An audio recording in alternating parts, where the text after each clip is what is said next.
Here I have INFINIX Hot 40 Pro, and today I'm going to show you how to perform factory reset operation on this device.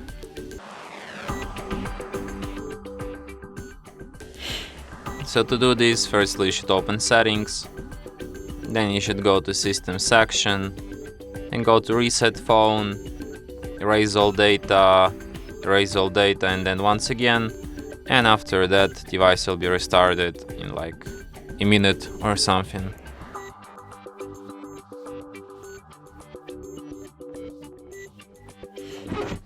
And that's it. Thanks for watching. If you find this tutorial useful, don't forget to hit that like button and subscribe to our channel.